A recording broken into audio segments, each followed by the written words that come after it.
บายดีท่านผู้ฟังที่เคารพทุกท่านพบกับรายการวิทยุภาคภาษาลาวสถานีวิทยุ FEBC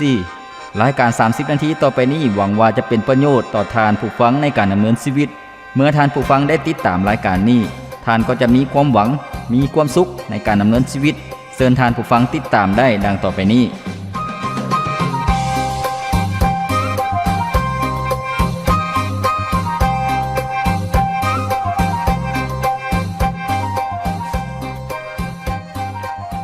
พระคำของพระเจ้าได้กล่าวไว้ว่า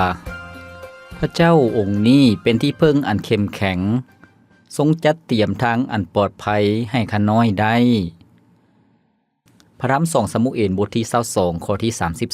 33สุขสบายดีพ่อแม่พี่น้องท่านผู้ฟังที่เคารพรักทุกท่านพบกันอีกเช่นเคยกับรายการชีวิตนี้ยังมีความหวังข้าพเจ้าพรประเสริฐผู้ดำเนินรายการ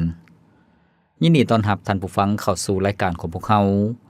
ซึ่งรายการของพวกเราเป็นรายการที่มีจุดประสงค์เป้าหมายให้กับพี่น้องประชาชนลาวทุกท่านได้รับประโพธิ์ได้รับแง่คิดได้รับกำลังและได้เรียนรู้สิ่งใหม่ๆท่านผู้ฟังที่เคารพที่ผ่านมารายการของพวกเรานั้นได้นำเสนอให้กับท่านผู้ฟังในหลายๆหัวข้อหลายๆภาคส่วนและรายการของพวกเราได้ออกอากาศทุกๆมื้อท่านผู้ฟังผ่านทั้งวิทยุซอฟต์เวฟท่านผู้ฟังตอนเช้าและตอนแลงตอนเช้าก็คือ 6:30 ถึง 7:00 นแล้วก็ตอนแลง 18:30 ถึง 19:00 นในช่วงตอนเช้าอยู่ในคลื่นซอฟต์เวฟ9795ท่านผู้ฟังแล้วก็ส่วนตอนแลงก็คืออยู่ในคลื่นซอฟต์เวฟ12095นั่นก็คือคลื่นของรายการของพวกเราผ่านทางวิทยุท่านผู้ฟังบ่เพียงแต่เท่านั้นรายการของพวกเรายังได้นำเสนอผ่านทางอินเทอร์เน็ตก็คือผ่านทาง YouTube แล้วก็ผ่านทาง Facebook ท่านผู้ฟังเพียงแต่ท่านผู้ฟังพิมพ์ภาษาอังกฤษเข้าไปคำว่า FEBC ลาวท่านผู้ฟังก็จะเห็นรายการของพวกเราเป็นหัวข้อเป็นภาคส่วนท่านผู้ฟังสามารถฟังสดแล้วก็ฟังย้อนหลังได้เชื่อว่าจะให้แง่คิดที่ดีสำหรับท่านผู้ฟังท่านผู้ฟังที่เคารพในมื้อที่ผ่านมาพวกเราได้รับประพรนำกันในหัวข้อที่บอกว่าเฮ็ดหน้าที่ของตนเองให้ดีที่สุดข้าพเจ้าเชื่อว่าจะให้แง่คิดสำหรับท่านผู้ฟังให้พระพรสำหรับท่านผู้ฟังเมื่อพวกเราอยู่ในฐานะตำแหน่งใดเมื่อชีวิตของพวกเราอยู่ในสภาพการแนวใดบทบาทหน้าที่แนวใดพวกเราก็ต้องเฮ็ดอย่างดีที่สุดแล้วก็เชื่อฟังพระเจ้าท่านผู้ฟังพระเจ้าจะทรงเฮ็ดเวียกที่ยิ่งใหญ่เกิดขึ้นในชีวิตของพวกเราอย่างอัศจรรย์อย่างเหนือธรรมชาติท่านผู้ฟังที่เคารพเมื่อพวกเรากล่าวถึงชีวิตของพวกเราเมื่อพวกเรากล่าวถึงการเบิ่งแย้งการเอาใจใส่การจื้อจำคำมั่นสัญญาต่างๆคนเฮาก็มีความบกพร่องท่านผู้ฟังหลายคนก็บ่ได้รักษาคำมั่นสัญญาว่าจะฮักกันตลอดไปจะเบิ่งแย้งเอาใจใส่กันและกันในที่สุดวันเวลาผ่านไป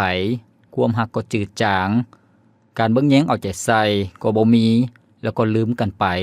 ลืมคำมั่นสัญญาอีกด้วยท่านผู้ฟังความฮักของหมู่เพื่อนหรือว่ามิตรสหายที่เคยฮักแพงกันแต่เมื่อโดนไปวันเวลาผ่านไปความฮักก็จืดจางคำมั่นสัญญาว่าจะร่วมสุขร่วมทุกข์นำกันก็บ่มีแล้วฝ่ายหนึ่งอาจจะลืมอีกฝ่ายหนึ่งหรือว่าต่างฝ่ายต่างลืมกันห่างเหินกันการห่างเหินกัน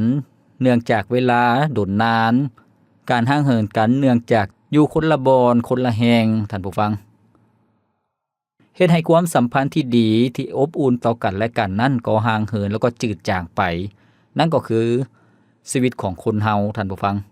แม้แต่พ่อแม่ลูกอ้ายน้องคนในสายเลือดเดียวกันก็ยังห่างเหินกันก็ยังลืมกันได้ฉะนั้นท่านผู้ฟังที่เคารพการที่พวกเฮาจื้อจำซึ่งกันและกันมีความสัมพันธ์ที่ดีต่อกันและกันสุขยู่ช่วยเหลือหรือว่าเอาใจใส่ห่วงใยซึ่งกันและกันนั่นเป็นสิ่งที่สำคัญในมื้อนี้เองข้าพเจ้าจะนำท่านผู้ฟังมารับพระพรนำกันในหัวข้อที่บอกว่าพระเจ้าผู้ทรงบ่ลืมพวกเขาท่านผู้ฟังสิ่งนี้อยากให้ท่านผู้ฟังทุกท่านรู้ว่าถึงแม้ว่าเฮาอยู่ในโลกนี้มีหลายคนลืมพวกเขาหลายคนบ่ได้จืดจำพวกเขาบ่ได้ให้ความสำคัญต่อชีวิตของพวกเขาบ่ได้สนใจหรือว่าเมินเสยต่อพวกเขาแต่ยังมีผู้หนึ่งที่เบิ่งแยงเอาใจใส่พวกเขาและบ่ลืมพวกเขานั่นก็คือองค์พระผู้เป็นเจ้าท่านผู้ฟัง เหตุการณ์นี้ก็เกิดขึ้นแล้วก็บันทึกไว้ในพระคัมภีร์คัมภีร์ท่านผู้ฟังซึ่งประชากรของพระเจ้าก็คือคนชนชาติอิสราเอลเขาเจ้าได้ชื่อว่าเป็นประชากรของพระเจ้าพระเจ้าทรงเอิ้นเขาเจ้าและแต่งตั้งให้เป็นชนชาติที่แสดงถึงพระสง่าราศีของพระเจ้าแสดงถึงความบริสุทธิ์ของพระเจ้าแสดงถึงฤทธิ์อำนาจอันยิ่งใหญ่ของพระเจ้าแต่ว่าประชากรของพระเจ้านั้นเมื่อพบกับความทุกข์ลำบากพบกับการถูกโจมตีของศัตรูเขาเจ้าก็รู้สึกว่าพระเจ้าทรงปะทิ่มแล้วก็พระเจ้าทรงลืมเขาเจ้าแล้วท่านผู้ฟังซึ่งในความเป็นจริงแล้วพระเจ้าบ่เคยปะทิ่มพระเจ้าบ่เคยลืมประชากรของพระองค์พระองค์ทรงฮักแพงพระองค์ทรงห่วงใยประชากรของพระองค์คือกันกับแก้วตาดวงใจของพระองค์ท่านผู้ฟังแต่ว่าประชากรของพระเจ้าที่พบกับความทุกข์ยากลำบากพบกับเหตุการณ์ต่างๆเป็นการที่พระเจ้าทรงตีสอนเขาเจ้าเพราะว่าเขาเจ้าเป็นคนที่ใจแข็งกระด้างเขาเจ้าบ่ได้เชื่อฟังพระเจ้าปิดหลังให้กับพระเจ้าไปเพิงพามนุษย์ไปเพิงพาประเทศมหาอำนาจไปเพิงพาเทพเจ้ารูปปั้นรูปเคารพแล้วก็พระของคนต่างชาติชีวิตในสังคมมีแต่ความบาปดังนั้นพระเจ้าจึงทรงสั่งสอนประชากรของพระองค์แต่ประชากรของพระองค์ก็เข้าใจผิดว่าพระเจ้าปะทิ่มเขาเจ้าพระเจ้าลืมเขาเจ้าแล้วท่านฟังให้พวกมาเรียนรู้นำกันรับพระพรนำกันอยู่ในพระธรรมเอสายาห์บทที่49ข้อที่8ถึงข้อที่18ซึ่งได้กล่าวไว้ว่าพระเจ้ายาเวห์กล่าวต่อประชาชนของพระองค์ว่าเมื่อถึงเวลาที่เฮาจะช่วยเจ้าให้พ้นเฮาจะเห็นใจเจ้าและตอบคำห้องขอจะเฝ้าเบิ่งแยงรักษาและปกป้องเจ้าไว้โดยทางเจ้าเฮาจะตั้งพันธสัญญากับชนชาติทั้งหลายที่อยู่ในโลกนี้เฮาจะนำเจ้าให้ตั้งถิ่นฐานเทื่อใหม่ในดินแดนที่เวลานี้หกห้างวางคนเฮาจะกล่าวแก่พวกที่เป็นเสลยว่าจงพากันไปเป็นอิสระเถิดและกล่าวแก่ผู้ที่อยู่ในความมืดว่าจงออกมาสู่แสงแจ้งสาพวกเขาจะเป็นดังฝูงแกะที่กินหญ้าอยู่ตามเนินภูพุ่นพวกเขาจะบ่หิวข้าวและอยากน้ำอีกต่อไปตะเว้นและทินแห่งแล้งกันดารจะบ่ทำให้ด้วยว่าพวกเขามีผู้นำพาที่หักแพงพวกเขาหลายพระองค์จะนำพาพวกเขาไปสู่บ่อน้ำพุเฮาจะสร้างทางหลวงข้ามภูทั้งหลายเตรียมหนทางเพื่อประชาชนของเฮาเที่ยวไปได้พวกเขาจะมาจากดินแดนห่างไกลทิศเหนือทิศตะเวนตก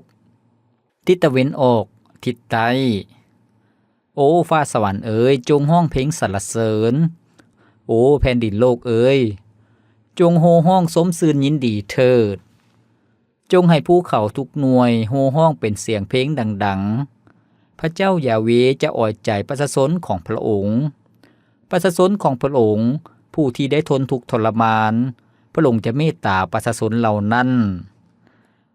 แต่ประชาชนชาวเยรูซาเล็มนั้นว่าพระเจ้ายาเวห์ปะทิ่มและลืมไลพวกเขาดังนั้นองค์พระผู้เป็นเจ้าจึงโต้ตอบขึ้นไปว่าผู้หญิงผู้หนึ่งลืมไลลูกที่ตนคลอดได้หรือบ่ถึงแม้นว่าจะลืมไลลูกของตนก็ตามแต่เฮาจะบ่ลืมไลพวกเจ้าจักเทื่อนครเยรูซาเล็มเฮาจะลืมไลเจ้าบ่ได้เลยเฮาได้เขียนชื่อเจ้าใส่ฝ่ามือของเฮาแล้วผู้ที่จะสร้างเจ้าขึ้นใหม่จะมาไวๆนี่เองพวกที่ได้กดขี่ข่มเหงก็จะหนีไปจากเจ้าจงเหลียวหอบๆเบิ่งว่ามีหยังกำลังมาคนของเจ้ากำลังห่วมกันกลับคืนมาบ้านพระเจ้ายาเวห์กล่าวว่าเฮาเป็นพระเจ้าองค์ทรงชีวิตอยู่อย่างแน่นอนเจ้าจะภูมิใจในพวกเขาดังเจ้าสาวกับเพชรพลอยท่านผู้ฟังที่เคารพนี่ก็คือเนื้อในจากพระคัมภีร์ที่พวกเฮาจะรับประพรนำกันในมื้อนี้ซึ่งเป็นหัวข้อที่บอกว่าพระเจ้าผู้ทรงบ่ลืมพวกเฮาท่านผู้ฟังซึ่งพวกเฮาจะเห็นว่าตั้งแต่ข้อที่8ถึงข้อที่14ท่านผู้ฟังเป็นความร้อนหนของพระเจ้าเป็นความรักความเอาใจใส่ของพระเจ้าที่พระองค์จะทรงเบิ่งแยงรักษาจะทรงปกป้องแล้วก็ พระองค์จะทรงตั้งพันธสัญญากับประชากรของพระองค์เพื่อให้ประชาชาติในโลกนี้จะเห็นความยิ่งใหญ่ของพระเจ้าพระเจ้าจะทรงปลดปล่อยคนที่เป็นเสลยนั่นให้เป็นอิสระคนที่อยู่ในความมืดความทุกข์ถูกข่มเหงให้กลับมาสู่ความสว่างพระเจ้าจะทรงเลี้ยงประชากรของพระองค์คือกันกับฝูงแกะเขาเจ้าจะมีความอุดมสมบูรณ์ในชีวิตท่านผู้ฟังเพราะว่าพระเจ้าทรงเป็นผู้ที่เลี้ยงดูเป็นผู้ที่จัดเตรียมที่ยิ่งใหญ่ในข้อที่10จึงบอกว่าพวกเขาจะบ่หิวข้าวบ่หิวน้ำอีกต่อไปความแห้งแล้งจะบ่ได้ทำลายพวกเขาเจ้าอีกต่อไปท่านผู้ฟังพระเจ้าจะทรงจัดเตรียมหนทางถึงแม้ว่ามีภูผาป่าดงพระเจ้าก็จะทรงเฮ็ดให้หนทางให้ประชาชนเที่ยวไปได้ท่านผู้ฟังนั่นก็คือความรักของพระเจ้าซึ่งพระเจ้าจึงบอกว่าให้ฟ้าสวรรค์และแผ่นดินโลกจงโห่ร้องอย่างสมชื่นยินดีเพื่อสรรเสริญพระเจ้าเพราะว่าพระเจ้ายาเวห์ทรงอ่อยใจประชาชนของพระองค์ในข้อที่13ท่านผู้ฟังประชาชนของพระองค์ที่ทนทุกข์ทรมานก็จะได้รับการปลดปล่อยแต่พวกเขาจะเห็นว่าถึงแม้ว่าพระเจ้าจะมีความกระตือรือร้นพระเจ้าทรงมีความรักความห่วงใยแต่ว่าประชากรของพระเจ้าก็ยังมีความสงสัยยังมีความกังวลว่าพระเจ้าทรงปราทิมเขาเจ้าท่านผู้ฟังซึ่งในข้อที่14ซึ่งเป็นการตอบสนองของประชาชนของพระเจ้าเขาเจ้าได้เว้าว่าพระเจ้ายาเวห์ปราทิมและลืมไลพวกเขานั่นก็คือท่าทีการตอบสนองของประชากรของพระเจ้าเขาเจ้าคิดว่าความทุกข์ยากที่เกิดขึ้นการตกไปเป็นเสลยบ้านเมืองเปเพเสียหายหกเหือบ่มีคนอยู่อาศัยเขาเจ้าคิดว่าพระเจ้าทรงปราทิมชีวิตของเขาเจ้าแล้วปราทิมประชากรของพระองค์แล้วชีวิตของพวกเขาก็เช่นเดียวกันท่านผู้ฟังหลายๆครั้งเมื่อพวกเขาพบกับความทุกข์ยากลำบากพวกเขารู้สึกว่าตนเองนั่นโดดเดี่ยวเปลี่ยวโพลอยบ่มีผู้ใดแนมเบิ่งพวกเขาพระเจ้าปิดหน้าหนีจากพวกเขาก็มีความกังวลมีความสงสัยท่านผู้ฟังเป็นเรื่องธรรมดาที่พวกเขาคิดว่าพระเจ้าทรงลืมพวกเขาแต่ในความเป็นจริงแล้วท่านผู้ฟังที่เคารพพระเจ้าบ่ได้ลืมพวกเขาพระเจ้าทรงมีเวลาของพระองค์ทรงห่วงใยพวกเขาซึ่งข้อที่15-16เป็นการตอบสนองของพระเจ้าซึ่งกล่าวถึงผู้หญิงก็บ่สามารถลืมลูกที่ตัวเองเกิดมาลูกที่ยังกินนมอยู่ผู้หญิงจะบ่ลืมท่านผู้ฟังถึงแม้นว่าจะมีบางคนหรือว่าหลายๆคนที่ลืมลูกของตนเองแต่พระเจ้าจะบ่เคยลืมจักเทื่อท่านผู้ฟังซึ่งช่วงที่2พวกเขาจะเรียนรู้นำกันให้พวกเขาพักฟังเพลงจากรายการของพวกเขาก่อนจัก1เสียงเพลงแล้วพวกเขาจึงมารับฟังนำกันในหัวข้อที่บอกว่าพระเจ้าผู้ทรงบ่เคยลืมพวกเขาท่านผู้ฟังมีหลายครั้งที่ชีวิตเฮาเผชิญเรื่องราวให้หายโลกกำลังสับสนวุ่นวายมันบ่มีอิหยังแน่นอนแต่ชีวิตของเฮานั้นก็ยังคงมีความหวังเพราะพระเจ้าจะเป็นพลังเป็นแสงนำทางให้เฮาสู่ต่อไป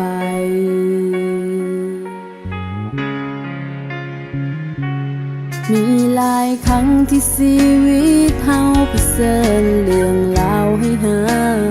ยโลกกำลังสับสนวุ่นวายมันบ่มีอิหยังแน่นอนแต่ชีวิตของเฮานั้นก็ยังคงมีความหวังเพราะพระเจ้าจะเป็นพลังเป็นแสงนำทางให้เฮาสู่ต่อไปบ่ว่าจะพบจะเจอเรื่องใดบอกตัวเองไว้ว่าบ่เป็นหยังเอาจะสู้ด้วยกำลังจากองค์พระคริสต์พระองค์ทรงเป็นพระเจ้าที่ข้านั้นไว้วางใจถ้าบ่อยากกลัวเรื่องใดมีพระองค์เป็นที่ลี้ภัยพระองค์ปกป้องข้าไว้ให้ข้านั้นพ้นปลอดภัยให้พ้นจากสิ่งชั่วอันตรายใดๆก็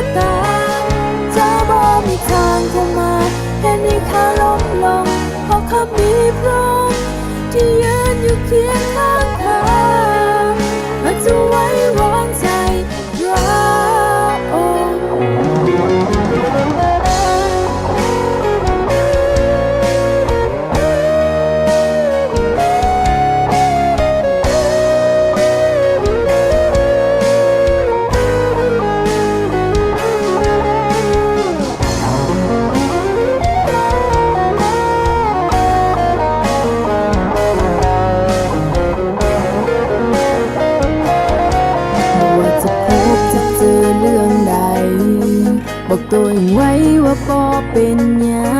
งเขาจะสู้ด้วยกำลัง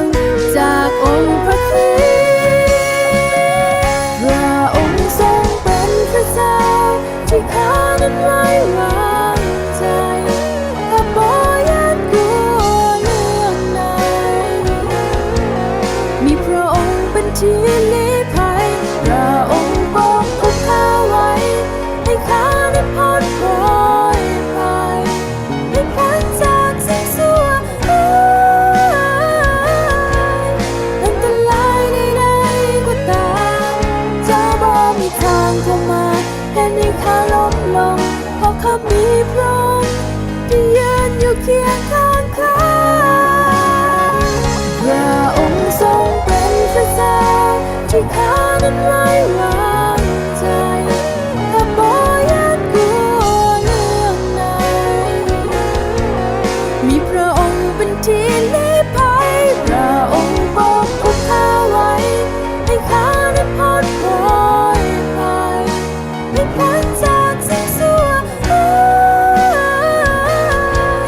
อันตรายใดๆก็ตามจะบ่มีทางเข้ามาเห็นให้ข้าล้มลงเพราะข้ามีพระองค์ที่ยืนอยู่เคียง แม่นแล้วพระเจ้าทรงเป็นผู้ที่พวกเราเพิ่งพาที่พวกเราเข้าไปลี้ภัยได้พระองค์ทรงนำพวกเราด้วยความสว่างของพระองค์ชีวิตของพวกเราได้รับการปกปักรักษาจากพระเจ้าชีวิตของพวกเราจึงบ่ย้านกลัวสิ่งใดๆเพราะว่าพระเจ้าทรงอยู่ในชีวิตของพวกเรา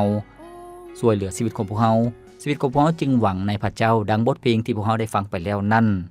ท่านผู้ฟังที่เคารพมื้อนี้พวกเรากำลังรับพระพรนํกันในหัวข้อที่บอกว่าพระเจ้าผู้ทรงบ่ลืมพวกเราท่านผู้ฟังซึ่งพวกเราได้ฟังไปแล้วก็คือว่าพระเจ้าทรงรักประชากรของพระองค์พระองค์ทรงห่วงใยพระองค์ทรงมีแผนการที่ดีมีพระสัญญาของพระองค์ต่อประชากรของพระองค์ในการปกปักรักษาในการสร้างประเทศชาติขึ้นมาใหม่แต่ประชากรของพระเจ้าก็มีการตอบสนองก็คือว่า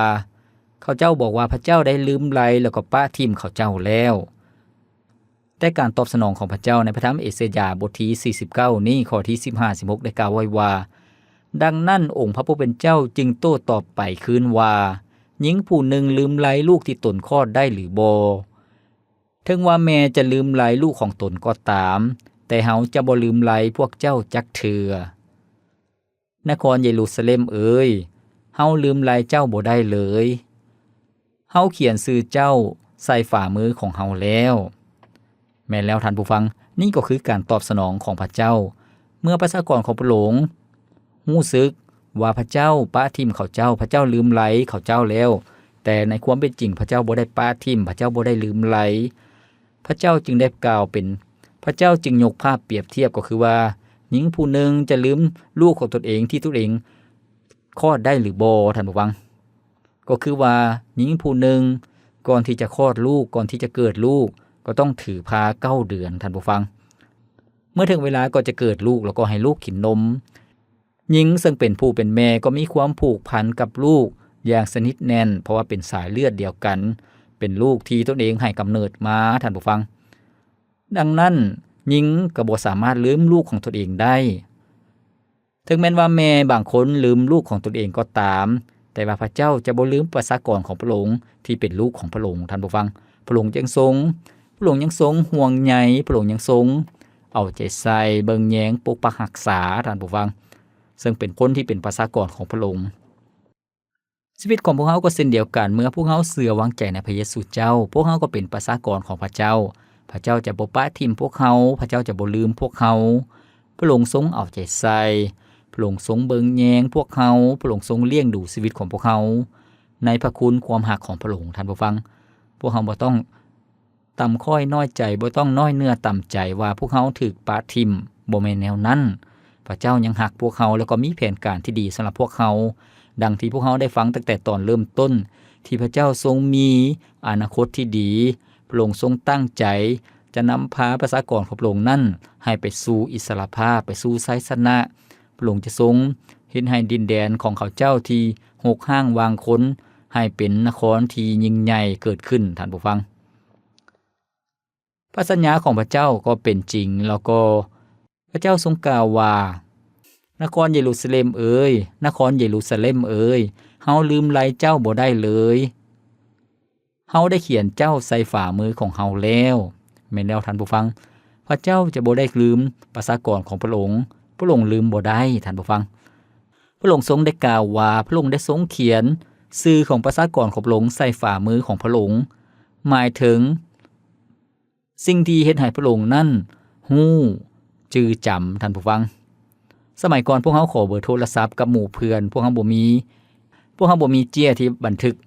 หรือว่าพวกเฮาจื้อรหัสต่างๆที่สำคัญพวกเฮามักจดใส่ฝ่ามือของพวกเฮาเพื่อจะจื้อได้ท่านผู้ฟังเป็นภาพของการเอาใจใส่เป็นภาพของการระลึกถึงแล้วก็จื้อจำท่านผู้ฟังพระเจ้าทรงในที่นี้พระคัมภีร์บอกว่าเฮาเขียนชื่อเจ้าใส่ฝ่ามือของเฮาแล้วหมายถึงพระเจ้าทรงจื้อจำพระเจ้าทรงเอาใจใส่พระเจ้าทรงเบิ่งเห็นแล้วก็ฮู้พวกเฮาแต่ละคนดังนั้นท่านผู้ฟังที่เคารพพวกเฮาทุกชีวิตของพวกเฮาทุกๆคนท่านผู้ฟังทุกๆทานที่เข้ามาเพิ่งพาพระเจ้าพระองค์ทรงจื้อจำพวกเฮาพระองค์ทรงห่วงใยพวกเฮาทุกๆคนท่านผู้ฟังซึ่งข้อที่17-18ได้กล่าวไว้ว่าผู้ที่จะสร้างเจ้าขึ้นใหม่จะมาไวๆนี่เองพวกที่ได้กดขี่ข่มเหงจะหนีไปจากเจ้าจงเหลียวห้อมๆเบิ่งว่ามีหยังกำลังมีมาคนของเจ้ากำลังหวมกันกลับคืนมาบ้านพระเจ้ายาเวห์กล่าวว่าเฮาเป็นพระเจ้าองค์ทรงชีวิตอยู่อย่างแน่นอนเจ้าจะภูมิใจในพวกเขาดังเจ้าสาวกับเพชรพลอยแม่นแล้วท่านผู้ฟังพระเจ้าทรงสัญญาว่าบรรดาศัตรูที่มาหุกหานประชากรของพระองค์ที่กดขี่ข่มเหงประชากรของพระองค์ที่จับประชากรของพระเจ้าไปเป็นเสลยคนเหล่านั้นจะแตกพ่ายหนีไปกระจัดกระจายไปท่านผู้ฟังแล้วก็ประชากรของพระเจ้าจะถึงห่วมกลับมาอยู่นครของพระองค์ดินแดนแห่งพระสัญญาและประชากรของพระเจ้าจะมีความภาคภูมิใจเมื่อเห็นพ่อแม่พี่น้องชนชาติเดียวกันกลับคืนมาบ้านเกิดเมืองนอนเป็นภาพที่มีความปิติยินดีเป็นภาพที่สวยสดงดงาม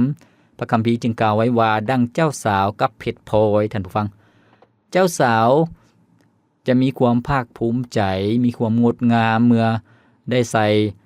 เพชรพลอยเพชรนิลจินดาเงินคำต่างๆสิ่งเหล่านี้ก็คู่ควรกับเจ้าสาวเป็นสิ่งที่สวยงามเจ้าสาวก็มีความเพึงพอใจที่ได้ประดับประดาตกแต่งเมื่อแต่งสุดเจ้าสาวเมื่อใส่เพชรพลอยสายคอสายแขนท่านผู้ฟังใส่แหวนใส่ตุ้มหูสิ่งเหล่านี้ก็เป็นสิ่งที่สวยสดงดงามเป็นสิ่งที่พึงพอใจดังนั้นประชากรของพระเจ้าจะมีความปิติยินดีที่ได้เห็นความเอาใจใส่ของพระเจ้าการช่วยเหลือของพระองค์ในชีวิตดังนั้นท่านผู้ฟังที่เคารพชีวิตของพวกเฮาก็เช่นเดียวกันในปัจจุบันนี้ในยุคที่มีความทุกข์ยากลำบากยุคที่หาเงินคำยากแล้วก็เครื่องของก็แพงขึ้นราคาน้ำมันก็ขึ้นราคาค่าน้ำค่าไฟก็ขึ้นราคาสิ่งเหล่านี้เป็นอุปสรรคเป็นปัญหาเป็นความทุกข์ยากที่พวกเฮาประสบอยู่พวกเฮามีความกังวลมีความอุกอ่างใจหมดกำลังใจรู้สึกท้อถอยใจแต่พระเจ้าบ่เคยปาถิ่มพวกเฮาพระองค์ทรงพร้อมที่จะช่วยเหลือและเอาใจใส่ชีวิตของพวกเฮาทุกๆคนท่านผู้ฟังดังนั้นให้พวกเฮาที่จะมั่นใจว่าพระเจ้าจะบ่ลืมไหลพวกเฮาทุกๆคนข้าพเจ้าหวังอย่างยิ่งว่าท่านผู้ฟังจะคิดถึงพระเจ้าและมีความสัมพันธ์ที่ดีต่อกับพระเจ้าเพิ่งพาพระองค์อธิษฐานนมัสการพระองค์อ่านพระคำของพระองค์แล้วก็ปฏิบัติตามด้วยความเชื่อชีวิตของพวกเฮาก็จะมีความอบอุ่นมีกำลังขึ้นมาเพราะเฮาเห็นพระสัญญาของพระเจ้าในพระคัมภีร์ได้บันทึกไว้ข้าพเจ้าหวังอย่างยิ่งว่าท่านผู้ฟังจะได้ย่องยอสรรเสริญพระเจ้า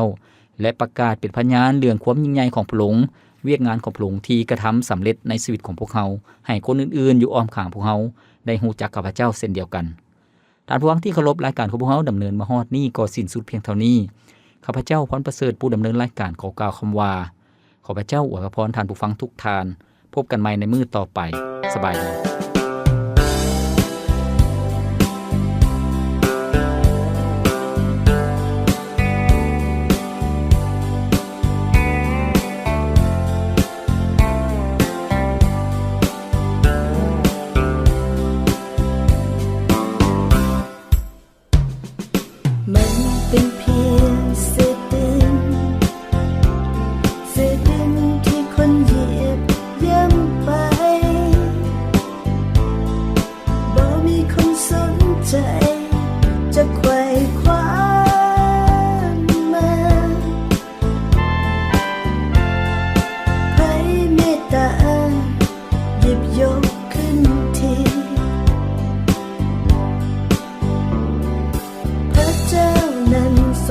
ใจ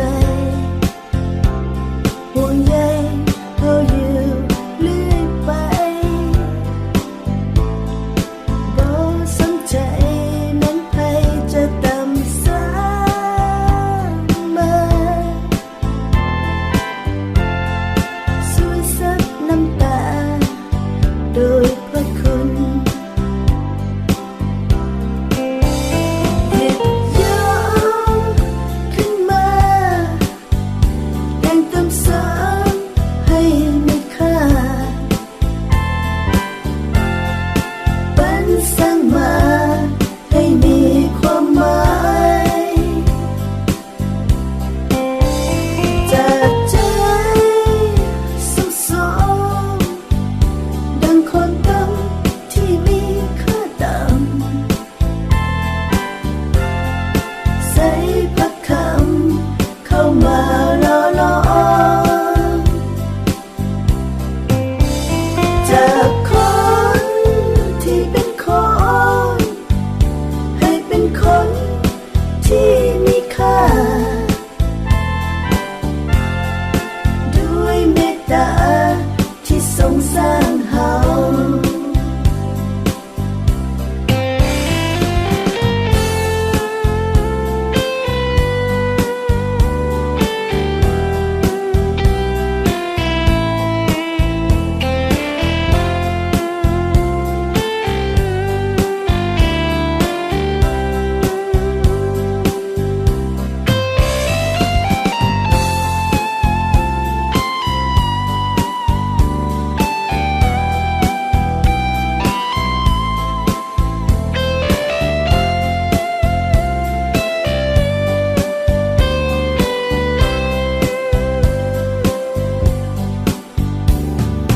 พระเจ้านั้นทรงใส่ใจ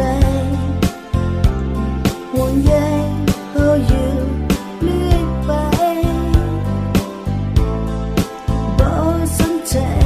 แม้นไผจะตำสามมาสวยสักน้ำตาโดยพระคุณหยิบย